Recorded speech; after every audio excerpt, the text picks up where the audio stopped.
What is up, guys? Today we're going to look at the third trailer of Tears of the Kingdom. This is the next Zelda game after Breath of the Wild, which was Game of the Year when it launched, and this is extremely exciting because this is going to be my first Zelda game ever. Growing up, I had to pick between a Nintendo 64 or a PlayStation 1, and I picked the PlayStation, and I don't have any regrets at all with that. PlayStation 1 had a plethora of really good games that introduced me to gaming that I think that Nintendo also did, but also, no regret. In the second trailer, we got a demonstration from the devs that showed like a lot of manipulation inside of your environment. You could kind of combine items to make bigger, longer, stronger weapons, and also combine logs and elements found on the ground to make vehicles, which I thought was extremely important to the gameplay because it's going to lend itself to a very creative gameplay. So we're about like 2 minutes out right now. Oh, now we're at one more minute until we get the third trailer. It's directly from Nintendo. There, you can see the comments are absolutely popping off right now. People are extremely excited. People are they're spamming. They want a meat arrow. I know you could combine items and make a certain arrow. In the last one, we saw that somebody demonstrated an arrow that kind of had like a heat-seeking ability. Also one that froze your opponent because they put ice on their arrow and shot their opponent with it. Looks pretty cool. As I said before, I think this game is going to have a very creative undertone with what you do with your items and what you do with your environment. So this is going to be exciting. I'm expecting something similar from this live trailer right now. Let's get into it. Hello, everyone. I'm AG Aonuma, producer of the Legend of Zelda series. I'm AGAXB. Nice to meet you. There's just 1 month left until the launch of the Legend of Zelda Tears of the Kingdom. In this vast world that seamlessly connects the surface and sky, you'll be able to enjoy using your imagination to the fullest while exploring. It's not long until you can experience this unfamiliar Hyrule. I'm also very excited to see how you'll explore this world. Today, we've prepared the final trailer before the game's launch. Oh, this is the last one. All right then, let's take a look. This is the last time we're going to be able to look at the game, guys. This is exciting. My first Zelda game. My first.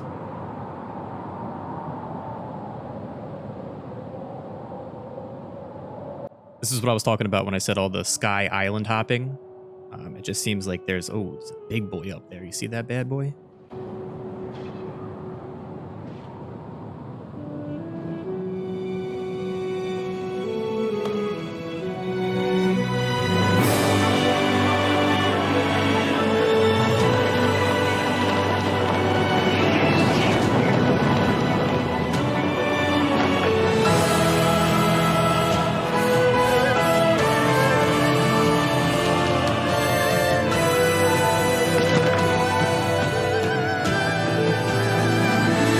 You land in Tilted Towers.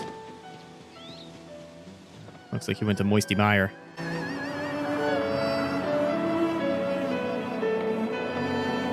Okay, still the same rock climbing thing. I saw in the last trailer that you can actually go underneath of a cave and pop back up, which kind of kills some of that rock climbing fatigue and all of that. It's almost like a teleport, which looked really neat. So these are falling down, but remind you that you can do the rewind thing inside of the game as well.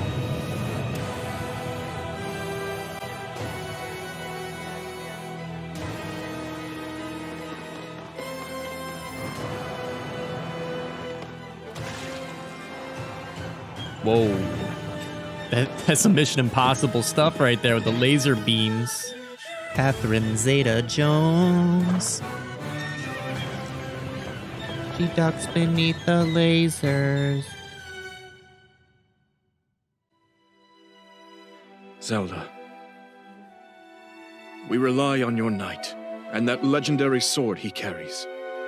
Our last line of defense will be Link.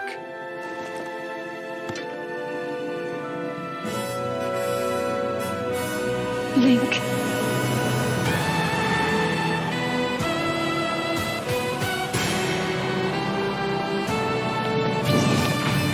Star Wars looking.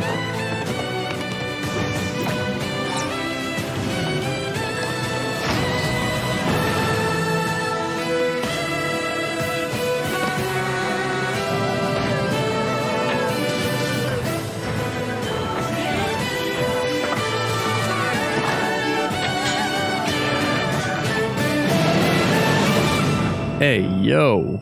I know why I am here. It's something only I can do.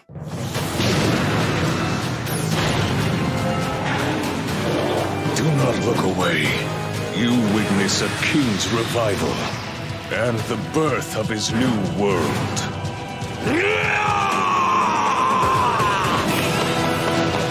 Okay, let's go!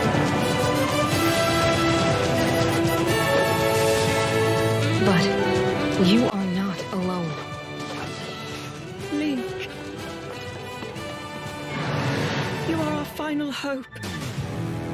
Yo, that was a red eyes dragon from Yu-Gi-Oh in that thing. You see that, boy? There's a lot of diversity in the enemies that you're fighting in this game. It looks really interesting, and it also looks like you need to be extremely creative with how you fight them. Link. You must find me. It's a month out. So it's less than a month out. Today's the 13th.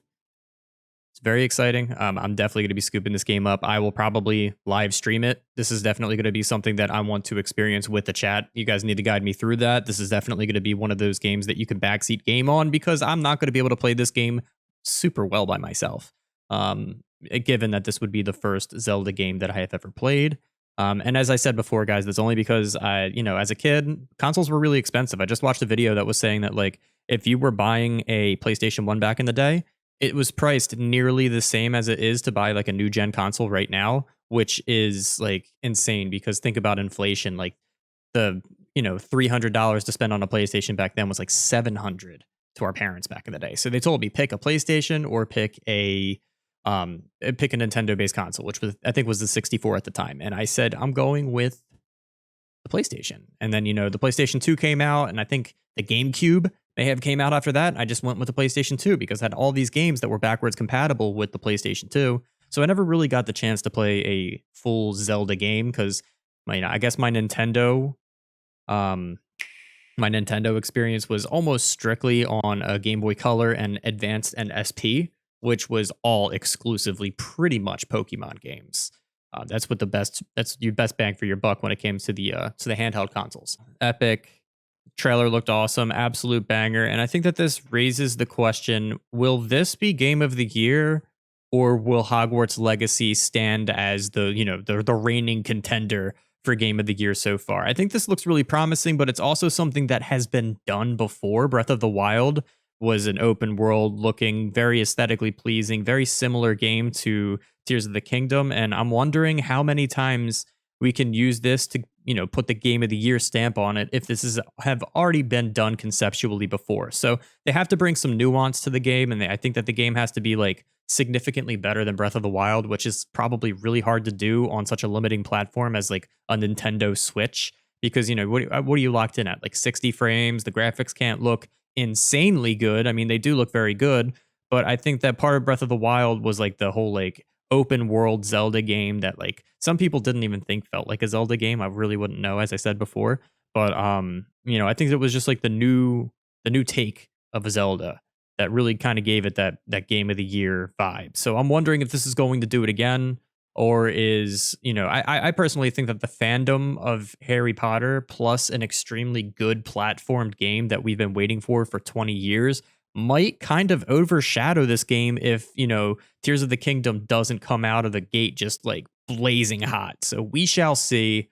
Just consider that Hogwarts Legacy does have some controversy behind it, which could hinder its growth inside of like a publicly platformed award ceremony type of a thing. But I also do think that it's nearly impossible to deny its success because the numbers are talking, and it is one of the most sold games ever. And they still don't even have the game on Xbox One and PlayStation 4 yet. So between PC and the next gen consoles of PS5 and the new Xbox, this game broke records without even touching the old consoles yet, which is going to be coming very soon. And then in July, after Tears of Kingdom, this is going to be also available on the Switch. So Hogwarts Legacy, once everybody's done with Tears of the Kingdom, will be able to be accessible on a Nintendo Switch, which I think will be the true scaling of the game's success. So we shall see what's going to be Game of the Year.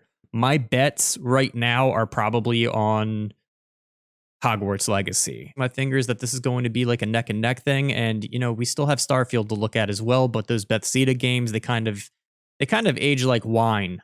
You know, they don't start off at their greatest, but then those Bethesda games, they get a little bit less clunky and people start enjoying them now more. And I'm wondering if this is going to be like a Cyberpunk thing where like it's going to be something that's going to launch. People, they build up all of their ambition for this game to be extremely good, and then they kind of get let down because it's a Bethesda game, and then like later on in 2024 they update it, they polish it, and then it becomes one of like the best RPGs ever. I mean, let me know in the comments what you think the next game of the year is going to be, and definitely like and subscribe, guys. This is going to be some new content that I'm going to be reviewing and kind of like live reacting to anything new that comes by.